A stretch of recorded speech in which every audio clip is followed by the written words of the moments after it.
Fire and water. These two elements came together in a peculiar way to save a mother and her young daughter trapped in this house. Brainy bragging. These medals are racking up for some smart Utah kids, and pretty soon they might be adding to their collection. Fresh breakfast. It doesn't get any fresher than your own backyard. Which Utah community is supporting hens but not roosters? I'm Cara Teo. And I'm Kelsey Eager. It's Wednesday, April 4th, and in Utah, it's 12 o'clock. From KBYU and the BYU Department of Communications.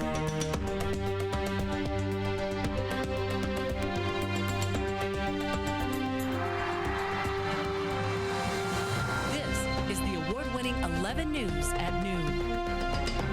Some are calling a group of water department employees heroes after they rescued a mother and her 4-year-old girl from an American Fork house fire. The men were working on a water line when they smelled smoke and saw flames at a nearby house. They also saw cars in the driveway and suspected people were inside, so they broke through a window, unlocked the deadbolt, and rushed to the top floor.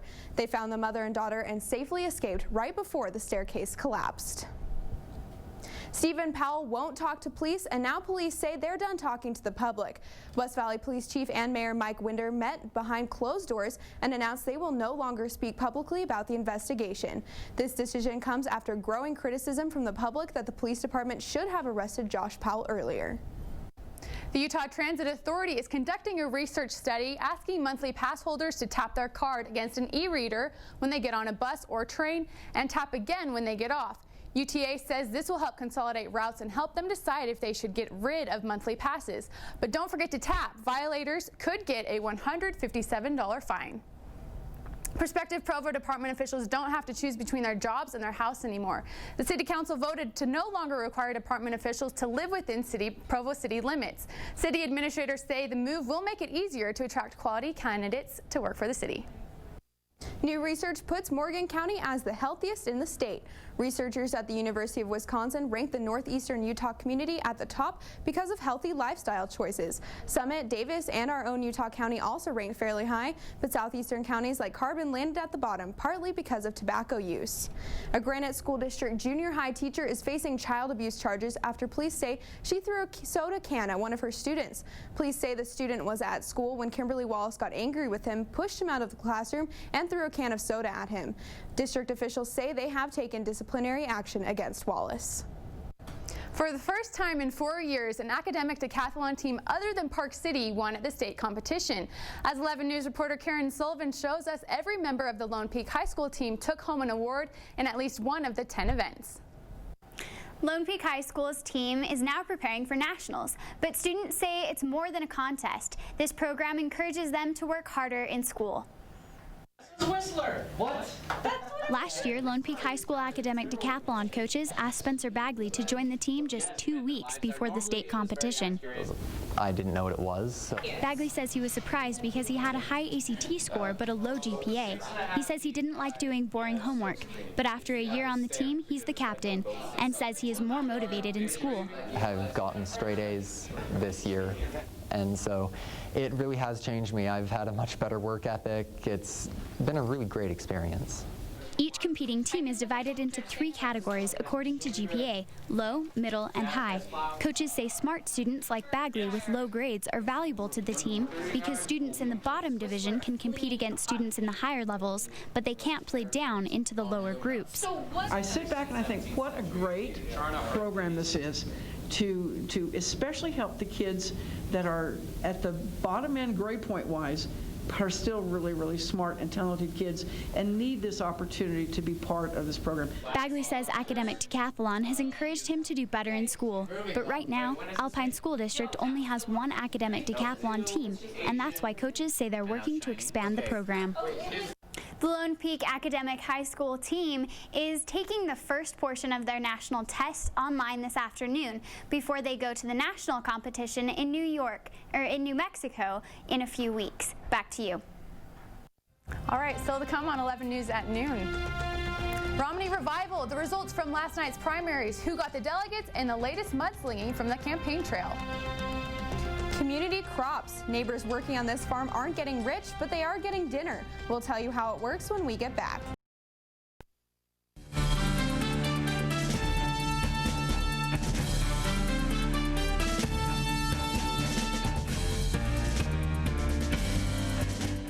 Romney is one step closer to winning the GOP nomination. President Obama looks ahead to the general election, and Senator Orrin Hatch predicts religious attacks. Here's your look at Decision 2012. Mitt Romney added 85 more to his delegate count with the win in Wisconsin, Maryland, and D.C. Now he's off to Pennsylvania to campaign for what he says should be the last time in the primary elections. But Rick Santorum has the home state advantage and is working hard to make a comeback. Santorum currently trails Romney by 377 delegate votes. The Republican nomination may be up in the air, but President Barack Obama is just 43 votes away from taking the Democratic nomination. Political analysts say he will quietly clinch the nomination tonight after primaries in Wisconsin, Maryland, and D.C. Because he doesn't have any serious Democratic opponents running against him, Obama is putting his main focus on the general election. And Utah Senator Orrin Hatch says President Obama's campaign team will use the LDS faith against Mitt Romney in the general election. Hatch says Obama has the best campaign managers in the country and they will do anything to win. Hatch also says Romney has done a good job handling religious questions so far and says if Obama used the LDS faith against Romney, it would backfire.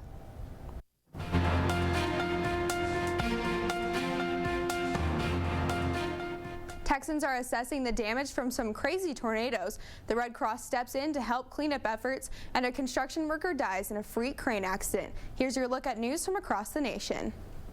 Friends and family in Texas began assessing the damage this morning after violent tornadoes ripped through the state. The National Weather Service confirmed up to a dozen twisters tore through the Dallas-Fort Worth area yesterday. The tornadoes damaged houses, flattened buildings, and damaged more than 100 aircraft in the DFW International Airport.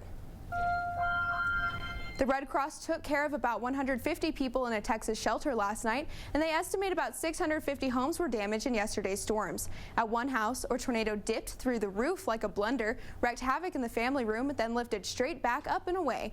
Only a handful of people were hurt and no one died in the storms. And in Manhattan, a crane tumbled to the ground at a work site, killing a construction worker and seriously injuring another. Authorities say the arm of the crane broke apart in two pieces. Police described the construction site as unstable. They said the workers were about 60 feet below street level in an extremely dangerous situation. And that's your look at news from across the nation. Kelsey? When 11 News at noon returns. Poultry prognosis. You can keep your chickens in Highland, but if you have a small lot, roosters get the boot. We'll tell you why. And Film Frenzy, BYU students cleaning up on the red carpet. The latest student film awards when we get back. Spring usually means rain showers, but we've seen some nice weather these past couple of days. The question is, will Mother Nature change her mind? Let's take a look outside. It's currently 63 degrees with a wind speed of 14 miles per hour. The temperature will continue to climb today and get close to 70 degrees. This warm weather will be short-lived, unfortunately, with the cold front arriving tomorrow. But first, what to expect tonight?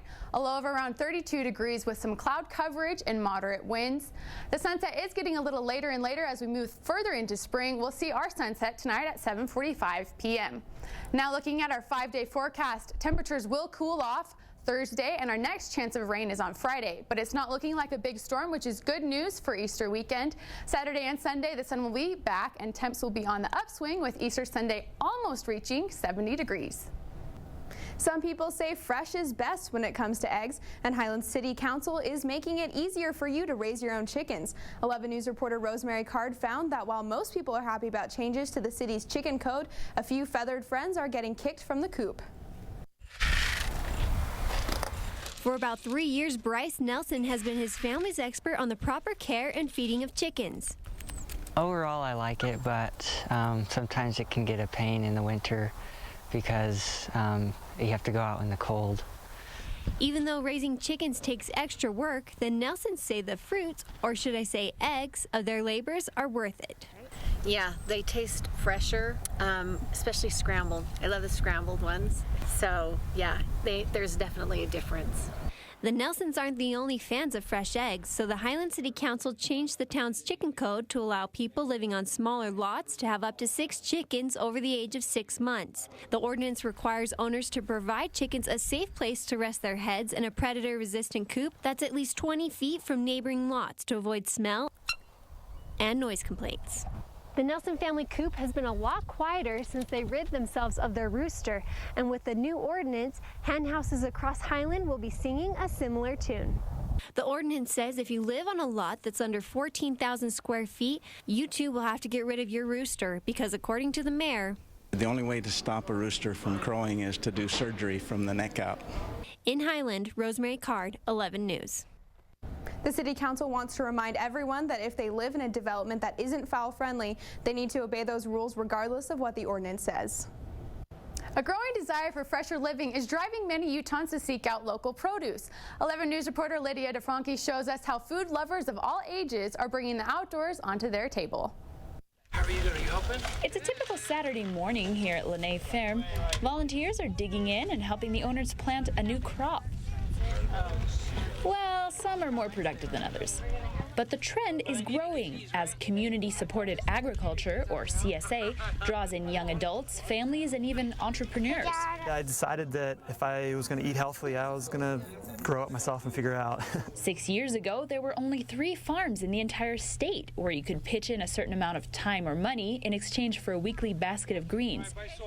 Now, 41 Utah gardens and farms offer shares, a number that grows almost weekly. And for many people, there's more to it than the savings that come from cutting out the middleman. Volunteers come here to get their hands dirty and take home some fresh produce, but the owners also hope to plant a love for greener living.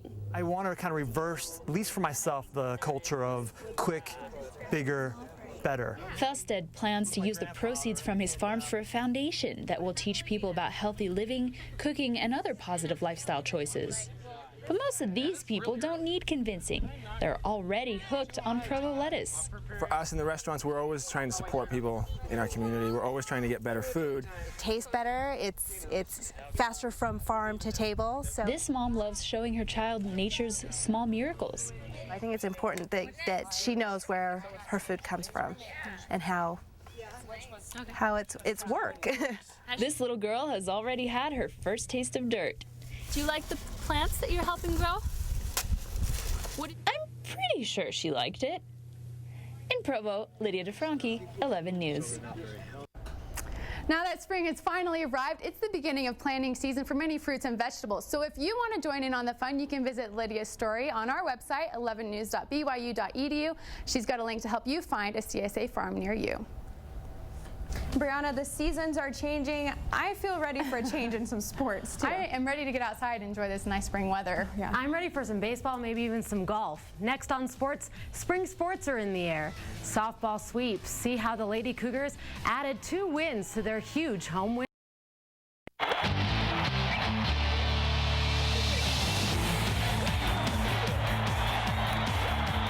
BYU baseball dueled it out against the Utes to a 9-6 victory at Spring Mobile Ballpark last night.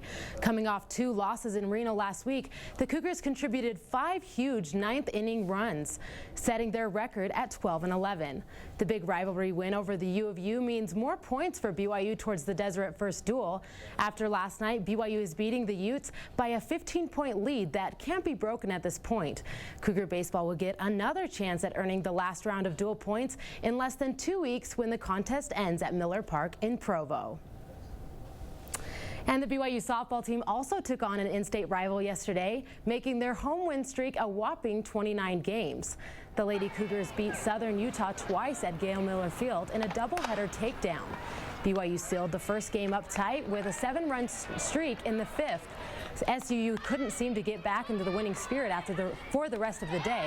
In the second game, Cougar sophomore Tori Allman pitched 6 strikeouts in 5 innings, and senior outfielder Delaney Willard led hitters with 4 RBIs.